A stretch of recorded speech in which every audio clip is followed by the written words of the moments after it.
Olá, estamos começando mais um episódio do Religare Conhecimento e Religião.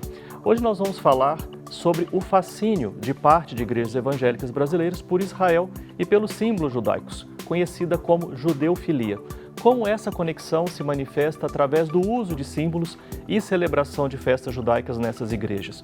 Para falar sobre os aspectos da judeofilia em igrejas evangélicas, eu recebo André Daniel Renke. Ele é doutor em teologia pela Faculdades Este. Bem-vindo, André. Prazer receber você aqui no programa. Tudo bem, prazer é meu. Obrigado aí pelo convite. Descubra o mundo da cultura religiosa com o Religare Conhecimento e Religião. Estamos no YouTube e em todas as principais plataformas de podcast, como Spotify. Para encontrar nosso conteúdo, para encontrá-lo mais facilmente, use o termo de busca @Religare Conhecimento e Religião. Você pode escrever tudo junto, sem acento. Isso levará você diretamente para os nossos canais. Mas não pare por aí. Inscreva-se em nossos canais e aí você vai poder receber as atualizações sobre as nossas últimas entrevistas. Acompanhe os nossos episódios, curta o que você achar interessante e o mais importante, compartilhe o nosso conteúdo. Ajude-nos a construir uma comunidade de pessoas conectadas pelo Religare Conhecimento e Religião, onde a curiosidade encontra sabedoria. André, vamos começar por esse termo que você utiliza, a judeofilia, que é tema da sua tese. Aliás, eu cumprimento você pela tese, cumprimento Wilhelm Varros, que é um colega com quem eu tive a oportunidade de trabalhar por alguns anos na nossa associação de pós-graduação e pesquisa em Teologia e Ciências da Religião. Judeofilia, como é que a gente compreende esse termo? Ok, vamos lá, muito obrigado. Isso é parte de uma percepção que eu notava já há muito tempo. Eu sou de tradição batista, né? Eu sou também objeto dessa pesquisa, né? Mas a judeofilia é o amor pelas coisas dos judeus, né? Então, tudo aquilo que se manifesta algum interesse e desperta de alguma maneira uma paixão do evangélico ou protestante, tá, por Israel, seria chamado então de judeofilia. Isso pode envolver tanto os aspectos assim de interesse pela simbólica judaica, como também o apoio ao Estado de Israel, né? Ou seja, o sionismo cristão, o interesse nas viagens a Israel, enfim, é um campo vastíssimo assim, de manifestações, mas que está marcado basicamente por isso, né? A própria etimologia da palavra, né? O amor pelas coisas dos judeus. Você, no seu trabalho, leva assim, essa relação já lá na Reforma. O que a Reforma pôde ter contribuído para o desenvolvimento de uma judeofilia no âmbito do cristianismo? Então, na minha tese, na minha pesquisa, ela foi bastante aberta, assim, né? Eu fiz, na verdade, na minha metodologia, eu fiz o contrário do aconselhável, né? A gente sempre acha um recorte temporal, fecha, né, a nossa pesquisa para ter uma exatidão maior. Mas como esse fenômeno ele é absolutamente fugidio, ele se manifesta em todos os lugares, eu acabei ampliando para todo o protestantismo. E aqui eu estou sendo bastante amplo na minha definição de protestantismo, que eu estou chamando de tudo aquilo que não é católico. Então, aquilo que veio da Reforma e o que derivou dela, né, e inclusive eu estou colocando aí nesse grande saco o próprio pentecostalismo e o neopentecostalismo, né, como derivadas desse processo sectário iniciado na Reforma. Então eu tô chamando justamente de uma origem que vem já da Reforma, né? Isso em termos assim de campo de pesquisa, ele é coerente com essa ideia. Por quê? Porque essas manifestações de judeofilia aparecem tanto nas igrejas históricas, né? Ou seja, aparece entre os luteranos, aparece entre os anglicanos, aparece entre outras linhas derivadas de batistas, metodistas e por aí vai, como também e daí com maior intensidade entre pentecostais e principalmente daí os neopentecostais.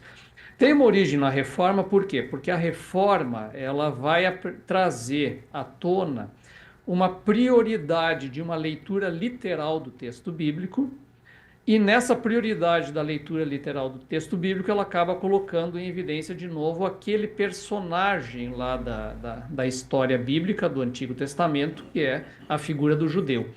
E a relação, então, é posta com o judeu de hoje, que é descendente né, ou pelo menos se identifica como descendente daquele judeu bíblico, então está posta aí a partir desse insight inicial da reforma protestante, dessa leitura mais literal, ou privilégio da leitura literal, essa aproximação com o judeu, personagem real do mundo de hoje, né, e não mais apenas como um tipo de algo que viria, e seria o cristão depois, né? Para trazer o tema mais para perto de nós, você usou uma expressão de sionismo cristão, né? Não tem como separar sionismo cristão do sionismo, né? Acho que é importante a gente explicitar um Isso. pouco, né, sobre isso. Então, o que é o sionismo, né? O sionismo é o movimento nacionalista judaico moderno, né? Então, ele surge aí na metade do século XIX, né, 1860 em diante, principalmente com o Theodor Herzl, de um processo de restabelecimento dos judeus na sua pátria, né, lá na Palestina, na sua terra natal na Palestina. Então, o sionismo é um movimento judaico que tem uma contrapartida, que é o chamado sionismo cristão, que é o quê? É o apoio dos cristãos ao sionismo judaico, ou seja, o apoio dos cristãos a essa pátria nacional na terra lá da Palestina, que hoje é o Estado de Israel. Então, ele é uma configuração política, na verdade, dessa paixão, né? Quer dizer, o cristão, por motivos religiosos e por motivos de fé, ele apoia, então, o empreendimento nacional do Estado de Israel contemporâneo. Então, isso é sionismo cristão. E de que maneira ele se revela no cristianismo, esse sionismo? Então, ele já aparece de longa data, né? O próprio movimento, há quem acredite que o próprio movimento sionista judaico tenha tido origem no sionismo cristão anterior, né? Houve cristãos falando esse processo de repatriação muito antes dos judeus sonharem com isso. Então, e a gente tem, inclusive, documentado isso, né? Todos os judeus que iniciaram esse processo de tentativa da solução do antissemitismo via a criação do Estado Nacional, a Hannah Arendt fala disso lá nas obras dela. Então, eles tiveram, né, de alguma maneira, uma relação com algum cristão que esteve incentivando eles, né? Então, existe como é que eu vou dizer, uma relação muito próxima entre o movimento cristão e daí especificamente protestante, né? Sim. Esse termo foi usado, chamado desde o início de sionismo cristão, mas ele foi um movimento basicamente protestante. E depois dos anos 60, 70 do século XX, principalmente dispensacionalista, né? Então, mas é um movimento de característica basicamente protestante.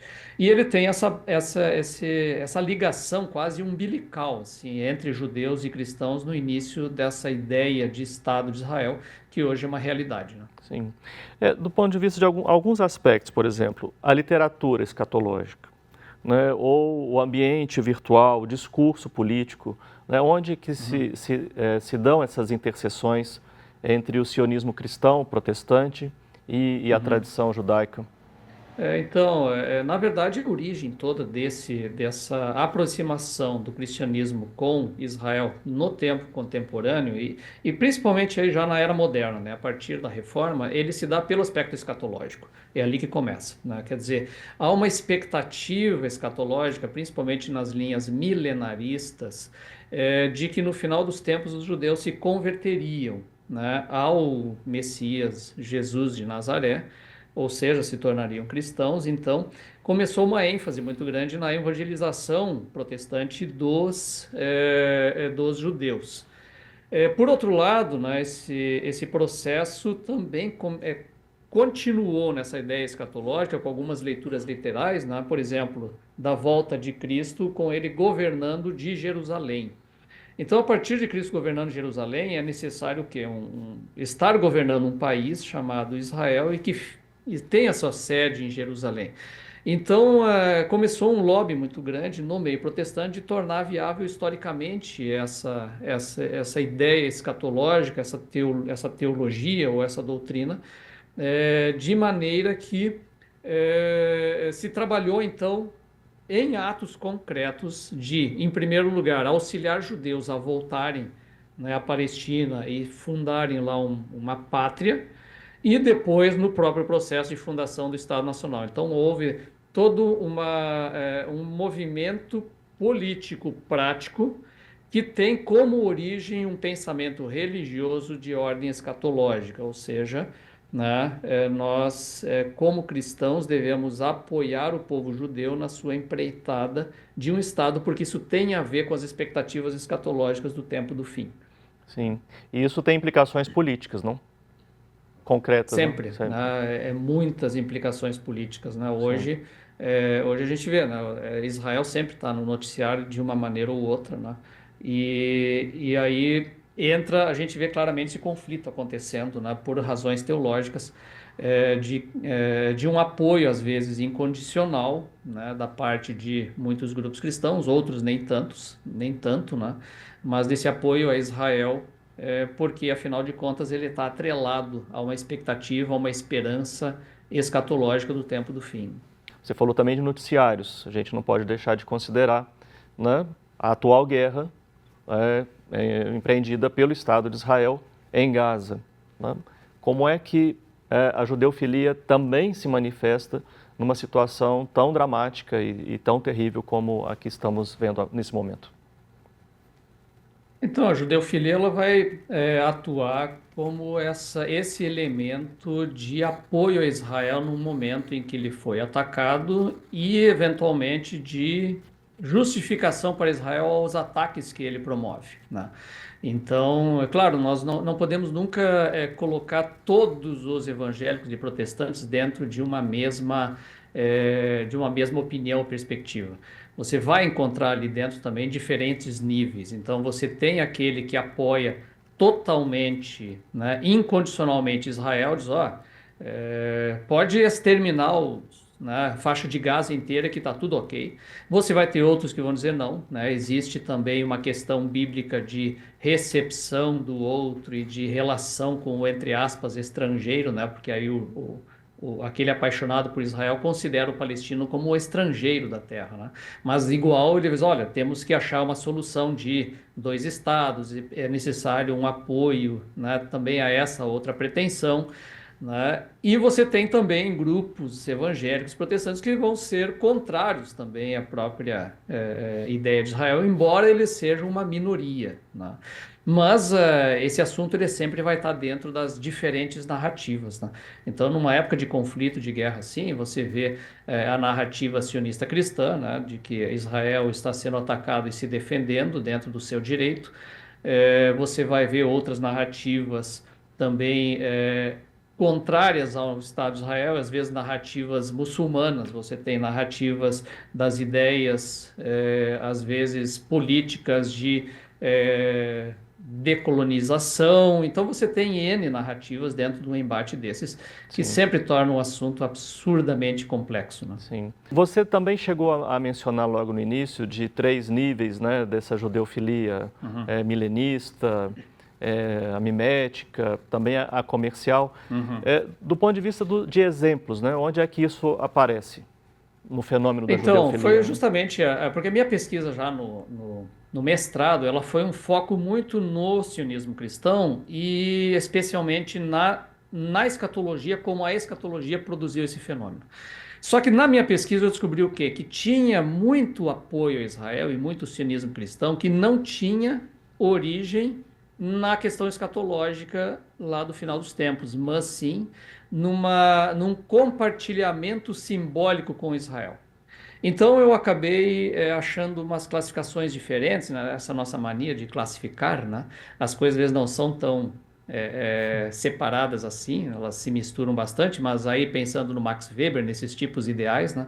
Então eu imaginei uma que é a milenista, que é essa que a gente estava falando até agora, né? Ou seja, baseada na escatologia, na esperança do tempo do fim, ou seja, dentro da doutrina cristã, daquele já ainda não do reino de Deus que virá, ele está focado no ainda não do reino. O que está faltando? O que é que está lá no final? Então, essa judeofilia mais milenista, que é toda escatológica, que especula sobre as notícias do jornal, o que está faltando para a volta de Cristo e tal. E tem a outra que é essa mais mimética, ou seja, ela está baseada numa imitação. Nessa, o evangélico que é apaixonado por Israel, ele está comungando símbolos com Israel.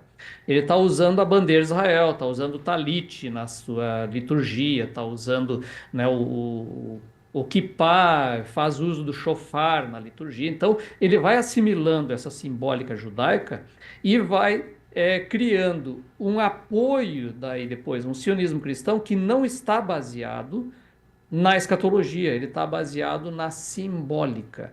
Eu comungo o mesmo símbolo porque eu também sou parte do mesmo povo, de certa maneira, né? Então ele se identifica com Israel pela via simbólica e passa a apoiar Israel por esse caminho. Então, mas ambos os modos, tanto milenista como mimético, eles decorrem do texto bíblico também, de Sim. leituras diferentes do mesmo texto, né? Então, por isso que a origem está sempre na Bíblia, né? Eu incluí um terceiro, que é o comercial, que aí já é mais uma função da questão do rio cultural que nós navegamos, que é o capitalismo, né? Então, o capitalismo acaba sendo também, né, um elemento que entra, mas que não está. Ele funciona, eu até digo, como né, um carrapato nessa história. Ele não é motivado teologicamente, ele apenas Sim, está aí, né? sim. E André, como é que a comunidade judaica recebe a judeofilia, né? Porque alguém pode dizer, olha, eu gosto muito de você, eu te quero muito, mas opa, né? Como é? Há um acolhimento? É Então, recíproco? e tem vários autores que trabalham essa relação também, né? Principalmente nos Estados Unidos, que é onde é muito mais forte, né? Mas aqui no Brasil também, que é um relacionamento de conveniência, né? Ou seja, eles precisam de apoio, e eu conversei com judeus especificamente sobre essas questões, né? Então eles acham, olha, eu preciso do apoio, nós sofremos com antissemitismo, a gente vive com muitos inimigos ao nosso redor, né? A gente tem problemas sérios, então a gente precisa do apoio, então aceita o apoio, ele é bem-vindo. Agora ele é visto com muita desconfiança, né? Porque, em primeiro lugar, né, muitos dos cristãos que são a favor de Israel, eles querem, e a maioria, inclusive, quer que o judeu se converta a Jesus Cristo. Ou seja, pro judaísmo significa abandonar o judaísmo e se tornar cristão. Então eles veem com grande desconfiança o processo, por exemplo, proselitista desses movimentos de conversão de judeus. Então não gostam, eles acham um absurdo, né? Dá para entender, né, as razões deles para isso. Então é visto com muita desconfiança isso. Na minha pesquisa eu descobri assim que o uso da simbólica causa desconforto. Muitos judeus não gostam, né, dos evangélicos usando a simbólica e tal. Mas não chega a ser uma coisa muito grave. O que de fato deixa a maior parte dos judeus com quem eu conversei, aliás, todos os judeus com quem eu conversei, o que deixa eles absolutamente assombrados e ofendidos é o uso da bandeira de Israel. Essa sim. Né? Então, eles realmente não gostam de ver a bandeira de Israel nas igrejas, eles não entendem o que elas estão fazendo nas igrejas, não entendem o que está fazendo na marcha para Jesus, e não entendem o que ela está fazendo representando uma tendência política de direita, como teve nas marchas aí do ex-presidente há pouco tempo atrás. Então eles veem com muito maus olhos essa apropriação dos símbolos judeus, né, e do Estado, Sim, principalmente do Estado de Israel, porque acaba confundindo muitas coisas e judeu, assim como qualquer pessoa, qualquer um de nós, né, qualquer outra etnia, pode ser de esquerda, pode ser de direita, tem opiniões as mais variadas, né? sei. Então, inclusive, muitos deles diziam assim, olha, existe um ditado, né, do judaísmo que é onde tiverem dois judeus terão três opiniões diferentes. Então, quer dizer, no final da minha pesquisa, eu acabo descobrindo o quê? Que o evangélico ele é apaixonado por um Israel imaginário, um Israel que está de acordo com a sua própria imagem e semelhança. E quando ele encontra o judeu de verdadeiro, real, o judeu que tem né, lá a marcha LGBTQ, tem né, o que tem que é ateu, por exemplo, ou que é de outra religião, ele acaba se decepcionando e aí entra em ação o antissemitismo, né? Porque se o judeu não pode ser quem ele é basicamente antissemitismo. Então é uma relação muito ambígua, né? E geralmente da parte judaica de conveniência. Sim, sim. Deixa para nós a direção, né, para quem quiser conhecer mais sobre o seu trabalho, se você puder também dar uma palavra, nós já estamos concluindo a nossa conversa. Também. Então, os meus materiais, todos eles, né, sejam dissertações de mestrado, teses, artigos e links para livros, eles estão no meu site, né, andredanielheinck.com.br. Eu tenho um site com tudo ali. E também no meu Instagram, geralmente tudo que eu estou produzindo está lá, que é também o meu nome completo, né, André Daniel Heinck. Sobre a minha tese, ela está gratuita para baixar tanto no meu site como lá no repositório da Faculdade Zeste. E está saindo um livro novo meu no ano que vem, que vai se chamar exatamente Paixão por Israel, pela Thomas Nelson Brasil, em que eu pego essa pesquisa da tese e eu aprofundei ela em alguns pontos que eu não havia trabalhado na tese em si, e sai ano que vem. E aí a gente vai poder ampliar um pouco essa discussão aí. Ótimo, a gente fica no aguardo então para em 2025 receber o seu livro. André, muito obrigado pela sua participação aqui no Religare. Eu que agradeço. Obrigado. Obrigado. Chegamos ao fim de mais um episódio do Religare Conhecimento e Religião. Gostaríamos de lembrar que somos um projeto de divulgação científica do Programa de Pós-Graduação em Ciências da Religião da PUC Minas. Se você deseja saber mais sobre o que nós fazemos, as nossas atividades, os nossos cursos, como os de especialização, mestrado ou doutorado, a gente convida você a visitar o nosso site, pucminas.br/ppgcr. O nosso muito obrigado a você por nos acompanhar. A nossa equipe que torna o Religare possível. Estaremos de volta na semana que vem. Um abraço muito cordial e até o próximo Religare Conhecimento e Religião.